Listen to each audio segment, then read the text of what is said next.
Alrighty, today we are going to wrap up context clues as a skill. We're going to continue on with our investigation of learning how Indiana became a state and learning about the settlers that came, but we are going to take a pause for a brief moment on context clues because you guys have been very impressive recently. You guys have done a nice job of using your clues to tell me the meaning of unknown words. And we've also been practicing looking at what part of the text told you that that's what it was. And yesterday I was very impressed with the conversations that I heard as I was popping in and out of breakout rooms and the explanations that people were giving for the reason that they feel the word means that. So we're pretty good, kiddos. We're ready to move on. With that being said, this is what you should have accomplished over these last 2 weeks of looking at context clues. You should have been able to monitor yourself with our success criteria. Today, our skill will be apply background knowledge and use surrounding words to determine the meaning of an unknown word or phrase. Today, as we use this skill, we will look at a text and we will try to figure out the meaning of an unknown word. We can use our background knowledge, we can use pictures, or we can use other words that surround it to help us determine the meaning.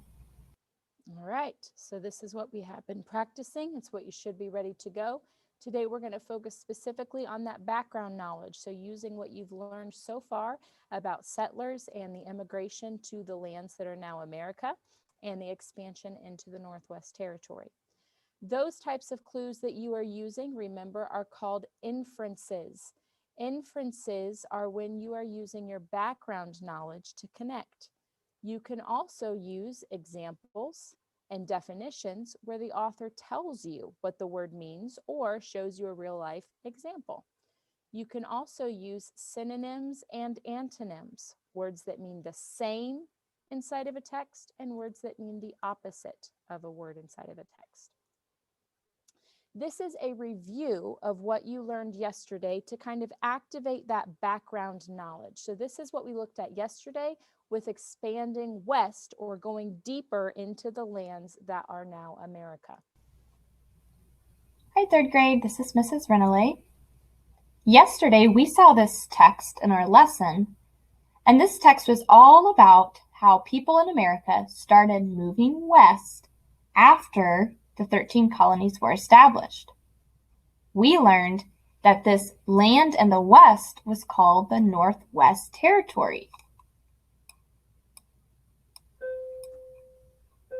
The Northwest Territory became what is now states like Indiana and the surrounding states. This text tells us it included lands that are now the states of Michigan, Ohio, Indiana, Illinois, Wisconsin, and part of Minnesota. The next video we're going to watch will talk about what happened when Indiana became a state. And today, our text is going to focus on how Indiana became a state and how this impacted the people that were here and the Native Americans. So the reason that you are currently sitting in the state of Indiana going to Indian Creek Elementary School is what we are going to learn about today. So today we are going to learn about when Indiana started, how it became a state. It's our history of our little state inside of the lands of America. So that's what we're going to look at today. Yesterday, the Northwest Territory and that map that it showed of the land that was given inside of the treaties included the land that we are on right now, whether you're at Indian Creek or you're at your house. You are in the state of Indiana on the land that was agreed upon inside of that Northwest Territory. Now, as Ms. Renelay shared, this came at great cost to the Native Americans. So it sounds exciting and very cool, But there were also some pretty shady things that were going on when this treaty was created. And we're going to continue to keep those in mind so that we can get a full picture of what all of our history included. Levin, a question or a comment? Are we gonna be in breakout rooms? We will get there for the work time. Okay. All right.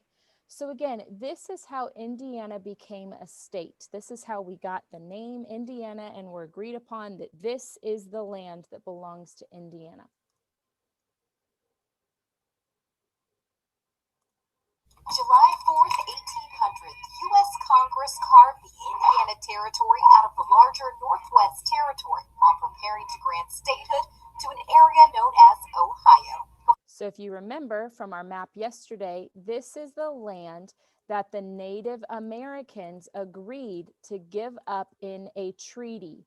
So that was like a contract that they signed that said, we will go live over here and you can have this land. That treaty said that the Native Americans agreed to live over here if you leave us alone. So we'll give you this land and go live somewhere else if you leave us alone over here. Okay, so that is how we got this land. The Native Americans agreed to go further into the West so that they could be left alone and that the colonists would be happy with the land that they received. Okay, now we're going to find out later that's not what happened. We did not honor that treaty, but that is how we got this land. So Indiana is right here. This is what the state that you live in looks like. And it was included inside of that contract that was signed between the colonists and the Native Americans. Before long, residents of the Indiana Territory wanted statehood for their own stomping grounds. And that's the subject of this month's In History. When Jonathan Jennings became the Indiana Territory's representative to Congress in 1812, he immediately introduced legislation to grant Indiana statehood. The War of 1812 erupted, however, and sidelined his effort.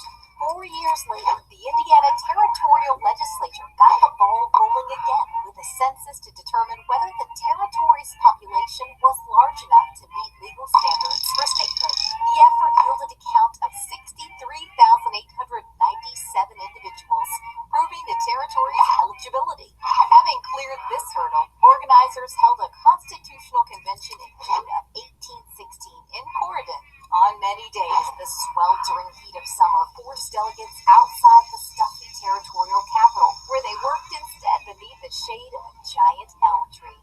These men completed the state's first constitution on June 29, 1816. Okay, so if you just heard that date, 1816 is when Indiana's Constitution, or our agreement on the laws and guidelines that we would follow in our state, was created.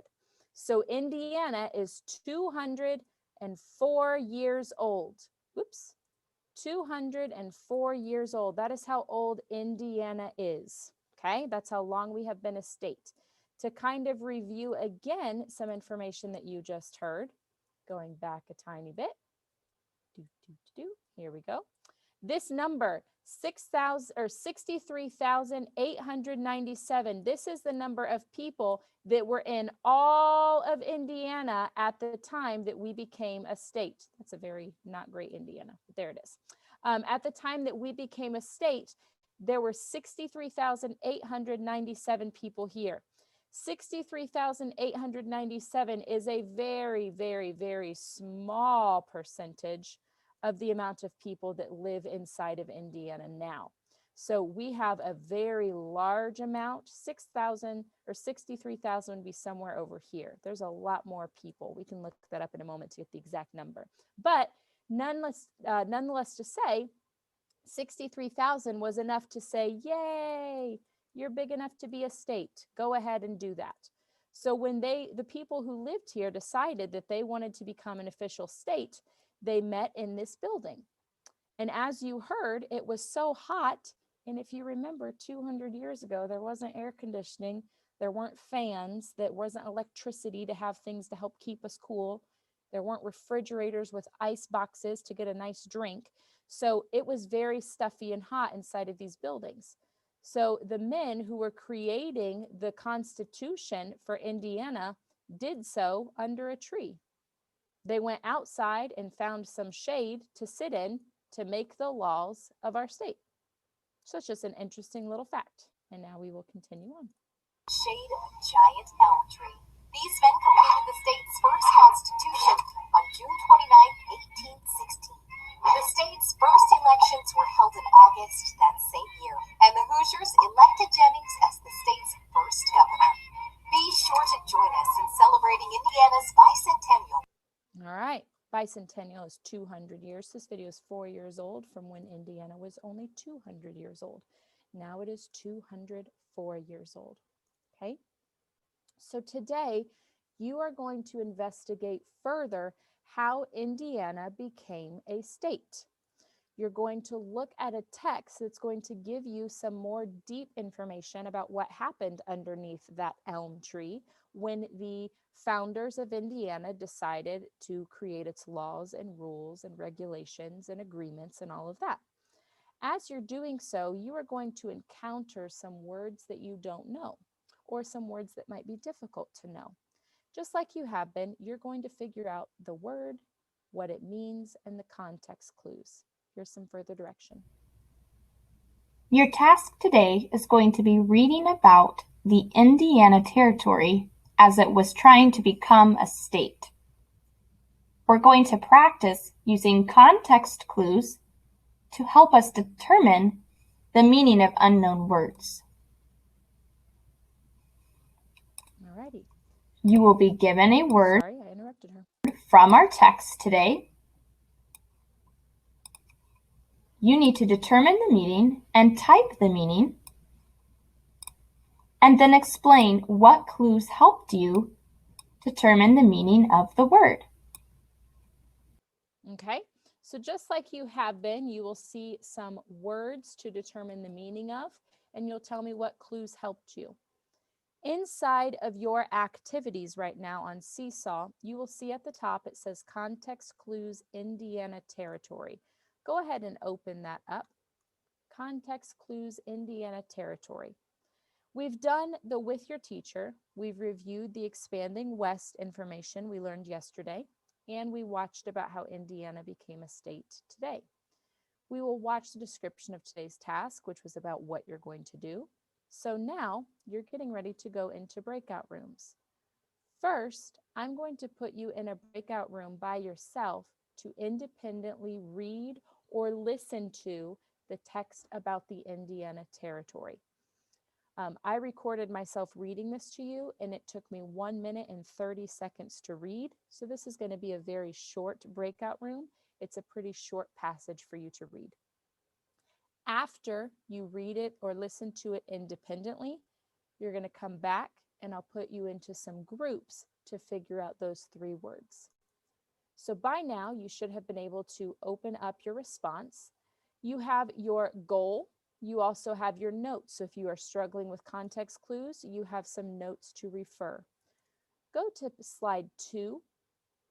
This is the text that you are going to read. Okay, it's pretty short. It's about 5 paragraphs of information. So you can read this independently, and you're not going to do any work yet. I just want you to think about the information and figure out what it means. What is it teaching you?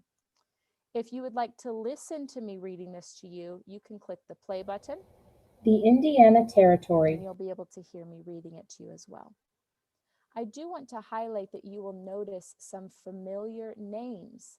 Tecumseh, our Native American warrior friend that we studied, who created a union or a group of Native Americans to stay together, will make an appearance in this text, as well as his brother Tenskwatawa.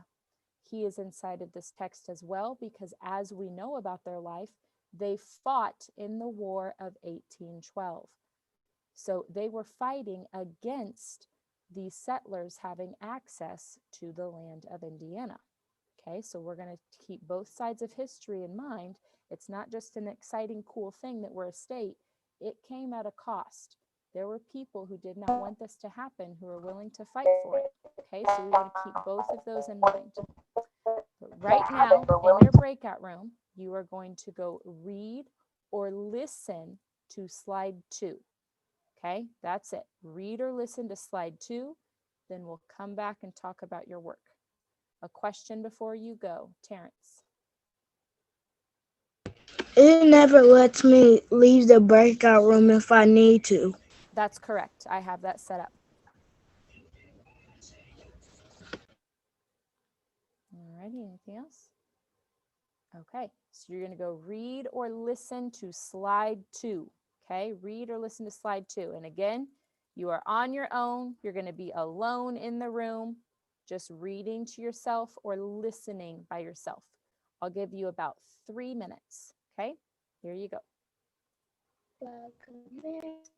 Welcome back, welcome back, welcome back, welcome back, welcome back. Welcome back. Good job participating, Terrence. See, you're getting used to my goofiness. Alrighty. That should bring everybody back. Yep, here we are. Great. Okay. Oh, William, I'm sorry. You'll have some time here in a moment, okay? Alrighty, welcome back. You have just read about the Indiana Territory, which we know from yesterday, territory means land that is owned, right? It's a place that is owned by a group of people. The Indiana Territory is owned today by the legislators and taxpayers who created Indiana and who pay into Indiana. But it is also owned by the United States of America. We belong to a larger corporation. So today you read about how Indiana, the land that we are on, became a state. You also read about how there was a war to prevent that from happening from the Native Americans. Today, in your breakout rooms, you are going to determine the meaning of 3 words. Those words are unite, governor, and declared. And just like yesterday, the words are underlined in the same color that they are underlined inside of the text. So you in your breakout room will discuss the meaning of unite, governor, and declared. You will write down the clues that helped you. As Ms. Renele shared, you can also begin to use your background knowledge. We've spent a long time studying these concepts, so if there's a connection that you have to something that you learned before, that can also be a context clue. Okay, so remember to keep your background knowledge in mind for context clues.